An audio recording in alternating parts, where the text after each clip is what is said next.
माय माऊली नमस्कार. 18 पुराण, एक पुराण, श्री गरुड़ पुराण. महात्म्य कथासार, अभिवाचन, पठन. अध्याय दूसरा. यम मार्गों की यातनाओं का वर्णन. वैतरणी नदी का स्वरूप. यम मार्ग के 16 पुराणों के क्रमशः गमन तथा वहाँ पुत्रादियों का द्वारा दिए गए पिंडदान को ग्रहण करना. हे केशवा, यम लोगों का मार्ग किस प्रकार दुखदायी होता है, पापी लोग वहाँ किस प्रकार जाते हैं, वह मुझे बताए. श्री भगवान बोले, गरुड़ महान दुख प्रदान करने वाले यम मार्ग के विषय में मैं तुमसे कहता हूँ. मेरा भक्त होने पर भी तुम उसे सुनकर काँप उठोगे. यम मार्ग के वृक्षों की छाया नहीं है. यम मार्गों में वृक्ष की छाया नहीं है जहाँ प्राणी विश्राम कर सके. उस यम मार्ग में अन्न आदि भी नहीं है जिनसे कि वह अपने प्राणों की रक्षा कर सके. एक वहाँ कहीं जल भी नहीं है दिखाई देता जिसे अत्यंत तृषा दूर वह जीव बीप सके. वह प्रलय काल की भांति 12 सूर्य तपते रहे. उस मार्ग में जाता हुआ पापी कहीं बर्फाली हवा से पीड़ित होता है तथा कभी कांटे चुभते हैं, कभी महाविषधर सर्पों के द्वारा डंसा जाता है. वह पापी कई सिंहों, व्याघ्रों, भयंकर कुत्तों द्वारा खाया जाता है, कई बिच्छुओं द्वारा डंसा जाता है, कई उसे आग से जलाया जाता है. तब कहाँ अति भयंकर महान 80 पत्र वन नामक नरक में वो पहुंच जाता है, जो 2000 योजन विस्तार वाला कहा गया है. वह वन कौवों, उल्लुओं, वटों, पक्षी विषयों, गिद्धों, सरोघों, डांसों से व्याप्त है. उसमें चारों ओर दवग्नि व्याप्त है. 80 पत्र के पत्तों से वह जीव उस वन में छिन्न भिन्न हो जाता है.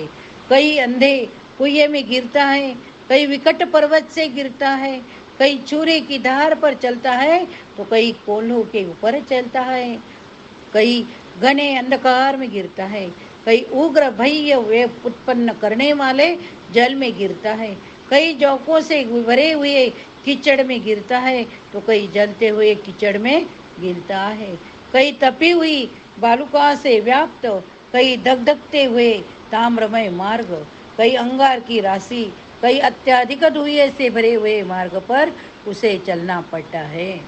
कई अंगार की वृष्टि होती है, कई बीजलों गिरणों के साथ शिलावृष्टि होती है, कई रक्त की, कई शस्त्र की, कई गर्म जल की वृष्टि होती है, कई खारे कीचड़ की वृष्टि होती है. मार्ग में कई गहरी खाई है, कई पर्वत शिखरों की चढ़ाई है और कई कंधारों में पहला प्रवेश करना पड़ता है. वहाँ मार्ग में कई घना अंधकार है तो कई दुख से तड़ी जाने योग्य शिलाएं है, कई भवाद रक्त तथा विष्ठा से भरे हुए तालाब है. यम मार्ग के बीचों बीच अत्यंत उग्र घोर वैतरणी नदी बहती है. वह देखे कर दुखदायिनी हो तो आश्चर्य, उसकी वार्ता ही भय पीड़ा करने वाली है. वह 100 योजन चौड़ी है. उसमें हुए पीप, मवाद, शोणित रक्त बहते रहते हैं. हड्डियों के समूह तट बनते हैं अर्थात उसके तट पर हड्डियों का ढेर लगा रहता है. मांस रक्त के कीचड़ वालों वह नदी दुख से पार की जाने वाली है. अतः गौरी और पापियों के द्वारा दुख पूर्वक पार की जाने वाली वह नदी केश रूपी शेवार से भरी होने के कारण दुर्गम है. वह विशाल काय ग्राहो घटियालों से व्याप्त है, सैकड़ों प्रकार के घोर पक्षियों से आवृत है. हे गरुड़, आए हुए पापी को देखकर वह नदी ज्वाला धूम से भरकर कड़ाहा में रखे दूध की भांति भौती खोलने लगती है. वह नदी सुई के समान मुख वाले भयानक कीड़ों से चारों ओर व्याप्त है. व्रज के समान चोच वाले बड़े बड़े गिद्ध एवं कौओं से घिरी हुई है. वह नदी शिशुमार, मगर, जोक, मछली, कछुए, अन्य मांसभक्षी जलचर जीवों से भरी पड़ी है. उसके प्रवाह में गिरे हुए बहुत से पापी लोट रोते चिल्लाते हैं, ये भाई, हा पुत्र, हा तात, इस प्रकार कहते हुए बार बार विलाप करते हैं। भूख प्यास से व्याकुल होकर पापी जीव रक्त का पान करते हैं। वह नदी जाकर पूर्ण रक्त के प्रवाह से व्याप्त माँ घोर अत्यंत गर्जना करने वाली, देखने में दुख पैदा करने वाली भयावह है। उसके दर्शन मात्र से पापी चेतनाशून्य हो जाते हैं। बहुत से बिच्छू तथा काले सर्पों से व्याप्त उस नदी के बीच में गिरे हुए पापियों की रक्षा करने वाला कोई नहीं है। उसके सैकड़ों हजारों बहुरों में पड़कर पापी पाताल में चले जाते हैं। क्षण भर पाताल में रहते हैं, एक क्षण में तो हो ऊपर चले आते हैं। एक वह नदी पापियों के गिरने के लिए भी बनाई गई है, उसका पार नहीं दिखता। वह अत्यंत दुख पूर्वक तरने योग्य, बहुत दुख देने वाली है। इस प्रकार बहुत प्रकार के क्लेशों से व्याप्त अत्यंत दुखप्रद यह मार्ग में रोते चिल्लाते हुए दुखी पापी जाते हैं। कुछ पापी पांव से बंधे हुए हैं, कुछ अंकुश में फंसा कर खींचे जाते हैं, कुछ शस्त्र के अग्रभाग में पीठ में छेदते हुए ले जाते हैं, कुछ नाक के अग्रभाग में लगे हुए पास से और कुछ कान में लगे हुए पास से खींचे जाते हैं, कुछ काल बाश में खींचे जाते हैं, कुछ गांवों से खींचे जाते हैं। ये पापी गर्दन हाथ तथा पैर में जंजीर से बंधे हुए अपनी पीठ पर लोहे के भार को धोते हुए मार्ग पर चलते हैं।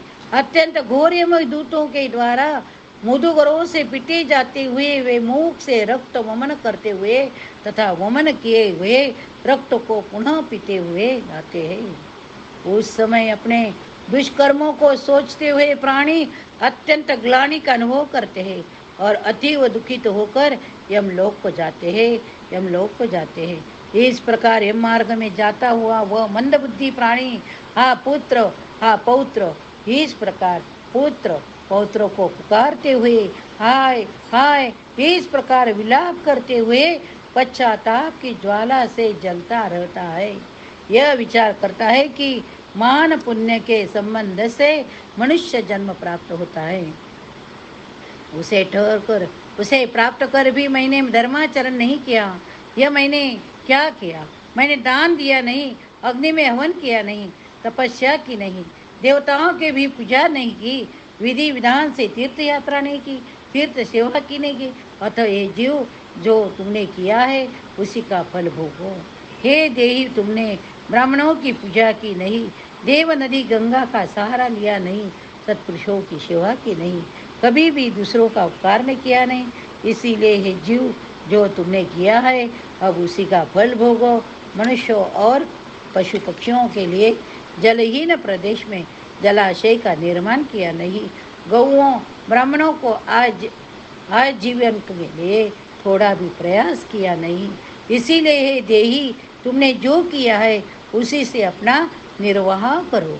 तुमने नित्य दान किया नहीं, गौओं के दैनिक भरण पोषण की व्यवस्था की नहीं, वेद और शास्त्रों के वचनों को प्रमाण माना नहीं, पुराणों को सुना नहीं, विज्ञानों की पूजा की नहीं।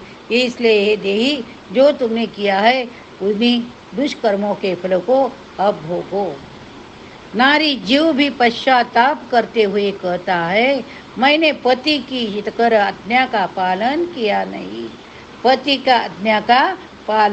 नहीं, पतिव्रत धर्म का कभी पालन किया नहीं, गुरुजनों को गौरवोचित सम्मान कभी दिया नहीं। इसीलिए देहीन, जो तुमने किया उसी का अब फल भोगो।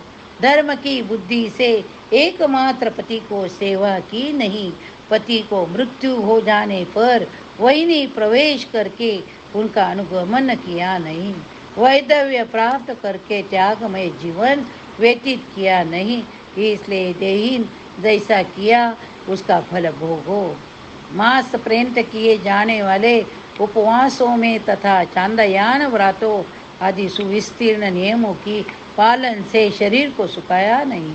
पूर्व जन्म में किए हुए दुष्कर्मों से बहुत प्रकार के दुखों को प्राप्त करने के लिए नारी शरीर प्राप्त किया था।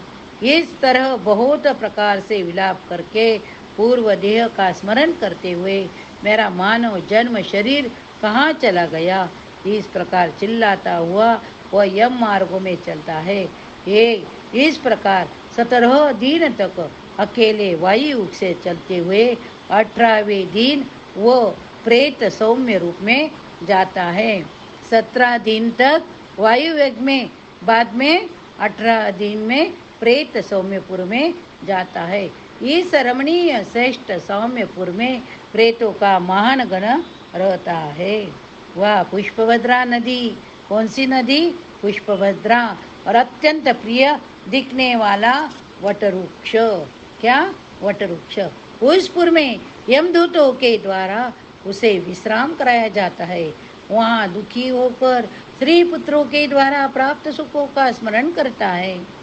वह अपने धन, भृत्य, पौत्र आदि के विषय में जब सोचने लगता है तो वहाँ रहने वाले यम के किंकर उससे इस प्रकार कहते हैं। क्या कहते? धन कहाँ है? धन, पुत्र कहाँ है? पत्नी कहाँ है? मित्र कहाँ है? बंधु बांधव कहाँ है? ये मूढ़ जीव अपने कर्मों पर जीत फलों को ही भोगता है। इसीलिए सुदीर्घ काल तक इस यम मार्ग पर चलो, इस यम मार्ग पर चलो। हे परलोकों के रही, हे परलोकों के राही, तू ये जानता है कि राहगीरों का बल संबलपात ही हो जाता है। इसके लिए तूने प्रयास तो किया नहीं। तू यह भी जानता है कि तुम्हें निश्चित हो उसे मार्ग पर चलना है, उसे रास्ते पर कोई भी लेन देन हो नहीं सकता। यह मार्ग तो बालकों को भी विदित रहता है। हे मनुष्य, क्या तुमने इसे सुना नहीं था? क्या तुमने ब्राह्मणों की मुख से पुराणों की वचन नहीं सुने थे?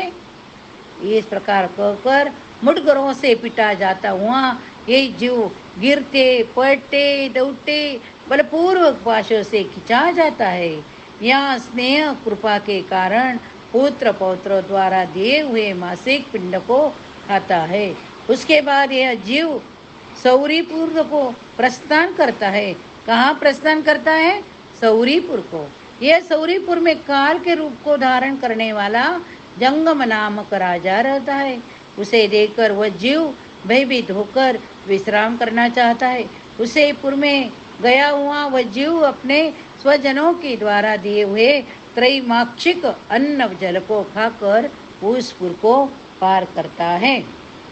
उसके बाद शीघ्रता पूर्वक वह प्रेत नगेंद्र भवन की ओर जाता है और वहाँ भयंकर वनों को देखकर दुखी होकर रोता है। दया रहित दूतों के द्वारा खींचे जाने पर वह बार बार रोता है। 2 मास के अंत में वह दुखी होकर वहाँ जाता है। बांधों द्वारा दिए गए पिंड, जल, वस्त्र का उपभोग करके यम किंकरों को द्वारा पास से बार बार खींचकर पुनः आगे ले जाता है। तीसरे मास में एक गंधर्व नगर को प्राप्त होता है और वहाँ त्रैमासिक पिंड खाकर आगे चलता है। चौथे मास में वह शैलागमपुर में पहुँचता है। वहाँ प्रेत के ऊपर बहुत अधिक पत्थरों की वर्षा होती है। पत्थरों की वर्षा। चौथे मासिक पिंड को खाकर वह कुछ सुखी होता है। उसके बाद 5वें महीने में वह प्रेत क्रौंचपुर पहुँचता है। कहाँ पहुँचता है? प्रेत क्रौंचपुर में स्थित वह प्रेत वह बांधों द्वारा हाथ से दिए गए 5वें मासिक पिंड को खाकर आगे क्रूरपुरों की ओर चलता है। 5.5 मास के बाद बांधों द्वारा प्रदत्त उन शान मासिक पिंड घटदान से तृप्त होकर वो वहाँ आधे मुहूर्त तक विश्राम करके यमदूतों के द्वारा डराए जाने पर दुख से कांपता हुआ उस पुर को छोड़कर चित्रभवन नामक पुर को जाता है।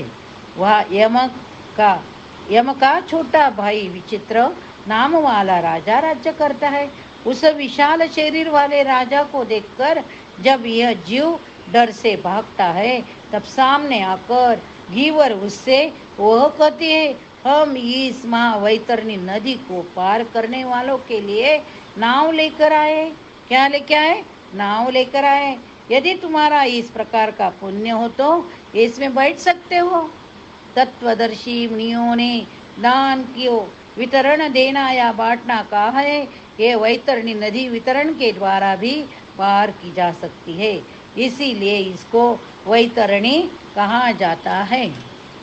क्या कहा जाता है? वैतरणी। यदि तुमने वैतरणी नदी गौ का दान किया हो, क्या गौ का दान किया हो तो नौका तुम्हारे पास आएगी, अन्यथा नहीं। उनके ऐसे वचन सुनकर प्रेत, हाँ वह दैव इसे कहता है, ऐसा कहता है। उन प्रेत को देखकर वह नदी खौलने लगती है। उसे देखकर प्रेत अत्यंत क्रोधन व्यापक विलास करने लगता है। जिसने अपने जीवन में कभी दान दिया नहीं, ऐसा पापात्मा उसे वैतरणी में डुबाता है। तब आकाशवाणी, आकाश मार्ग से चलने वाले दूत उसके मुख में कांटा लगाकर बंसी से मछली को भांति उसे खींचते हुए पार ले जाते हैं। वहाँ षांड मासिक पिंड खाकर वह अत्यधिक भूख से पीड़ित होकर विलाप करता हुआ आगे के रास्ते पर चलता है। 7वें मास में वह ब्रह्मपदपुर को जाता है। वह अपने पुत्र द्वारा दिए हुए सप्तम मासिक पिंड को खाता है। हाय हे पक्षी राज गरुड़, इस पुर को पार कर वह दुखद नामक पुर को जाता है।